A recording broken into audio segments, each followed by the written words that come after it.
Bonjour, bienvenue à cette conférence sur le temps en famille à l'heure des choix. Alors, je me présente, Manon Vicky Gauthier, je suis coach familiale et je suis éducatrice spécialisée de formation. Je travaille en milieu scolaire, tant au primaire qu'au secondaire et dans les familles en tant que coach familial. Alors, aujourd'hui, j'ai le bonheur d'avoir avec moi, comme parent ressource, Perry Mandanichi. Je te laisse te présenter. Bien, bonjour tout le monde, c'est un privilège pour moi d'être ici aujourd'hui. Merci Manon de m'avoir invité. J'espère que mon partage, mes expériences vont pouvoir profiter aux gens qui sont à l'écoute. Merci. Alors, comme premier thème ce soir qu'on va voir, j'aimerais commencer par un petit exercice parce que on a tous le même nombre de minutes dans une journée et on aimerait donc mettre plus de temps dans plusieurs secteurs. Alors, Perry, je t'inviterai à faire un exercice. J'ai mis ici un petit morceau de pâte à modeler qui représente le temps qu'on a tous dans une journée. Alors, ce temps-là, on ne peut pas en faire apparaître plus, c'est avec ça qu'on doit composer. Premièrement, je te demanderais de séparer une partie qui représenterait le temps que tu passes à dormir. Que je pense ou que j'aimerais? Que tu passes à dormir. Que je passe à dormir. La réalité, là. Qu'est-ce qui se passe dans la vraie vie? Le temps dans une journée ça que serait tu passes ça ici. à dormir. Parfait. Okay. Ensuite, il y aurait le temps que tu passes à travailler. Quelle partie représenterait le temps passé à travailler? C'est une bonne mode, ça. Oui, hein? Ouais. Une bonne grosse note. Okay. C'est du plaisir quand même, c'est pas juste du travail. Oui, tout à fait. Oui. Mais ça, c'est l'idéal. Oui. On n'a plus besoin de travailler quand on travaille avec plaisir. La prochaine partie, ce serait celle des tâches ménagères, les courses et les commissions et tout ça. Est-ce que ça implique les activités avec les enfants? Ou... Non. Non. OK, avec les courses. On va mettre les enfants et on va mettre aussi du temps pour soi. Alors, ça va t'aider. Il y a 5 petites boules à faire. Je vais faire, je remodifie mes boules. Mais c'est pas grave, il n'y a pas de problème, on le fera. Ouais. Donc, le temps que tu mets aussi dans la routine quotidienne avec les enfants, les devoirs, les activités parascolaires, ces trucs-là. OK. OK. Et une dernière partie qui représente le temps que tu prends pour toi, pour te ressourcer, pour faire des choses qui te plaisent. Ça ressemble-tu à ça? Je vais en rajouter un peu parce que je prends soin de moi quand même. Tu es quand même assez discipliné là-dessus, c'est bon. Oui, oui. Il y a toujours intérêt d'en mettre plus, mais bon. Ouais. OK. OK. Donc, si tu regardes tes boules, celle-ci, c'était au niveau du travail. Travail. Ça ressemble assez proportionnel, travail versus le temps que tu passes avec tes enfants, versus le temps que tu passes à faire des tâches ou à dormir. Ça, c'est dormir, tâches, puis ça, c'était pour les activités. Avec les enfants. Les enfants. Que ce soit les médecins, les tâches ménagères, ouais. etc. Ménagères, c'était ici. C'est ça. Est-ce qu'il y a une des boules dans laquelle tu aimerais mettre plus de temps?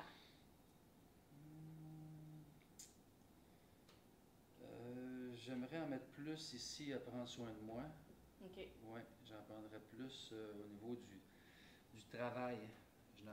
C'est ce que j'allais dire, tu devances mon exercice, mais ça va, c'est en plein ce que j'allais dire. C'est qu'en fait, dans la vie, c'est que comme on a un nombre limité de minutes, quand on veut en prendre plus pour soi, par exemple, bien, il faut toujours l'enlever quelque part. Alors, là, c'est facile, c'est sur des mottes de pâte à modeler.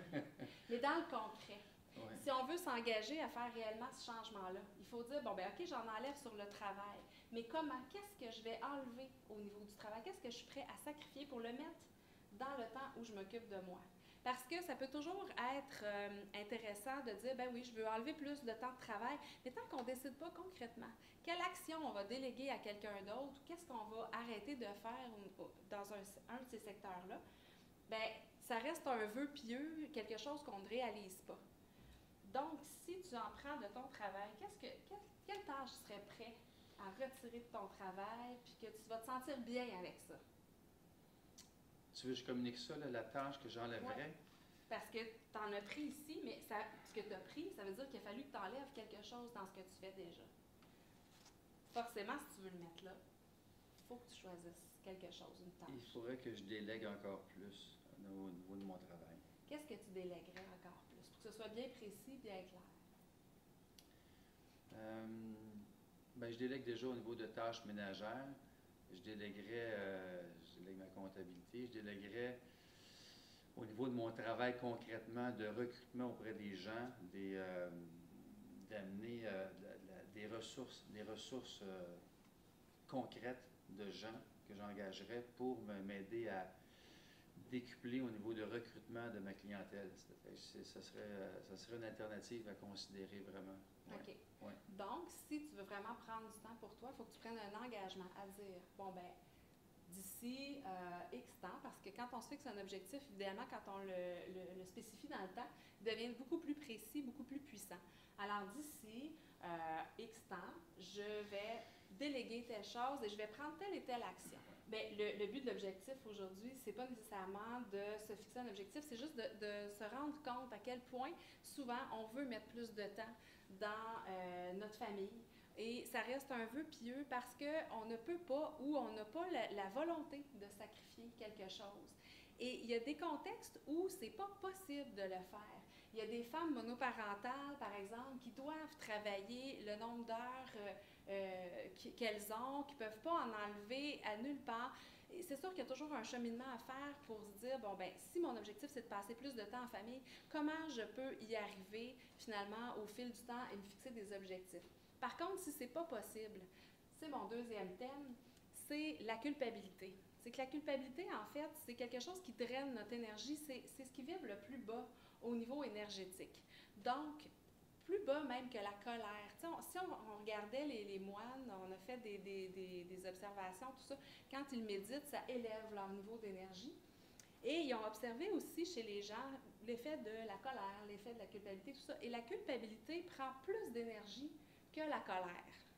Alors, traîner une culpabilité inutile, c'est vraiment un boulet qu'on traîne à notre pied et c'est important d'en prendre soin. Alors, si la réalité ne nous permet pas de faire un changement, c'est important de s'occuper de cette émotion-là et de garder ce désir-là frais dans notre cœur, d'en prendre soin, de l'écouter, parce que ça va toujours rester un désir qui est là, mais de faire le deuil de pour le moment, ce n'est pas possible et comment je vais faire pour y arriver éventuellement.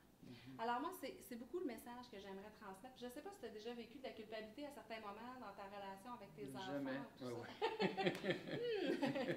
Oui, qui n'en a pas vécu? Oui, c'est ça. Alors, quand on vit de la culpabilité, c'est un signal d'alarme qu'il y a quelque chose en dedans de nous qu'on n'écoute pas. Fait que je pense que tu as pris des bons moyens pour arriver justement à faire ce ménage-là, puis à avoir l'énergie pour être disposé, puis bien engagé envers tes enfants. Et entre autres, s'occuper de ces culpabilités-là qui sont un signal d'alarme pour dire, écoute, il y a quelque chose qui ne fonctionne pas. Si tu te sens coupable, c'est qu'il y a quelque chose qui ne fonctionne pas. Tu aurais quoi comme suggestion à faire aux parents? Parce que je te connais un petit peu, je sais que tu as des bons moyens pour ça. Bien, moi, personnellement, je peux juste vous partager mon expérience. Ce que je mets en pratique, c'est qu'effectivement, je médite à tous les matins depuis pratiquement 9 ans. Ça apporte beaucoup de bienfaits, puis d'avoir plus d'énergie, être plus calme par rapport à toutes les impondérables de la journée, les activités avec les enfants, gardiennage, aller reconduire à l'école, puis j'ai beaucoup de transport à faire, de l'aide aux devoirs, etc. Fait que ça me permet de me calmer le pompon, comme on dit, mon mental. Et le yoga chaud que je fais depuis peut-être 5-6 ans, puis la natation. Fait que c'est des exercices que je fais pas toujours tout également dans la semaine, mais c'est des exercices qui m'aident beaucoup dans ma respiration, me détacher de mon mental qui est très, très, très, très occupé et en santé. Et puis, je pense qu'on est pas mal tous dans le même bateau aujourd'hui. Ouais. Donc, ça me permet de me calmer vraiment puis d'avoir une meilleure qualité de proximité avec mes enfants. Fait que c'est bénéfique pour moi. Tout à fait. Fait que quand on prend soin de nous, finalement, oui. Ben, on est plus disposé pour être présent avec nos enfants. Je pense que c'est le cœur de ce qu'on souhaite comme famille. Ça m'amène au troisième thème qui est, avez-vous déjà remarqué que dans un avion, quand ils donnent les procédures de sécurité, on dit toujours aux parents de mettre le masque à oxygène sur leur visage avant de s'occuper de leurs enfants. S'il arrive un crash. Effectivement. Oui. Mais c'est la procédure à suivre. Alors, c'est quand même étonnant parce que le réflexe de tout bon parent, ce serait de s'occuper de ses enfants en premier. Par contre, si tu t'occupes de tes enfants en premier, et que là, tu en as 2, 3, et que tu t'occupes d'un voisin et de l'autre, et que tu ne t'occupes pas de toi, c'est qu'à un certain moment, le risque, c'est que toi, tu ne sois plus capable de t'occuper de ces personnes-là. Alors, c'est un peu ça dans notre vie aussi. Je pense que quand on a des choix à faire au niveau du temps qu'on investit, c'est important de se garder du temps pour soi, pour s'oxygéner. Alors, de faire du yoga, de faire de la méditation, je pense que c'est des bons exercices. de prendre le temps de consulter peut-être si il y a des choses justement qui accrochent ou qui sont lourdes dans notre vie pour s'en libérer le plus possible. C'est un cadeau qu'on fait à notre enfant quand on se permet d'être plus disposé, de se permettre d'aller faire du sport, d'aller bouger, d'aller à une soirée entre amis. Ça nous permet Mais moi, si je peux me permettre, Manon, oui. c'est de se placer en priorité, ce qu'on ne fait oui. pas souvent. Parce que l'exemple souvent qui me vient, quand on a un accident de voiture ou on a une réparation à faire de la voiture, on trouve l'argent pour notre voiture. Quand vient le temps de s'occuper de nous pour se mettre en priorité, prendre soin de nous, c'est souvent en second plan. Mais c'est drôle que l'auto passe avant nous autres. Fait que c'est quelque chose à considérer. On a toujours l'impression que nous, ça peut attendre, que nous, ça peut aller plus loin. Mais si on veut être disposé pour être là pour nos enfants, il faut vraiment prendre un temps pour se mettre en priorité. Alors, est-ce que tu as quelque chose à ajouter, Bien, je trouve ça excellent. Je trouve ça, tu as des bons exemples. J'ai le goût de dire, bien, dans le fond, notre responsabilité en tant que parents, c'est d'avoir une qualité de vie d'abord, de l'implanter d'abord pour nous, pour que nos enfants puissent en bénéficier. Fait que ça part toujours de soi, comme elle dit si bien, le masque, c'est l'exemple parfait. Donc, ça commence par nous. Au lieu de s'attendre que les choses vont se placer tout seules. Donc, on a un engagement à faire envers nous-mêmes, puis l'engagement vaut le prix. La magie vient après. À partir du moment qu'on s'engage à avoir une qualité de vie, prendre soin de nous, mais les enfants vont en bénéficier. Tout à fait. Donc, en terminant, j'aimerais juste vous rappeler un petit exercice que j'ai fait hier soir, justement, où elle nous demandait de fermer nos yeux et de placer 5 cœurs devant nos yeux et de choisir 5 personnes vivantes qu'on choisissait de placer dans ces cœurs-là. Et bon, elle nous donnait un petit temps pour y réfléchir. Et ce qui a été étonnant quand elle est revenue à la fin de l'exercice, c'est qu'elle nous a dit « Est-ce que vous avez pris un cœur pour vous mettre en premier? Le premier que vous auriez dû choisir, c'est vous. Parce que c'est central. On est là d'abord pour nous, puis ensuite pour rayonner avec les autres. Et si on ne prend pas soin de nous, ce qu'on donne aux autres est moins lumineux, moins vibrant. Alors, je vous invite tous, chacun, chacune, à vous mettre central dans vos choix de temps par rapport à votre famille afin d'être bien présent pour vos enfants. Merci. Merci, Terry. Merci, Manon. Merci.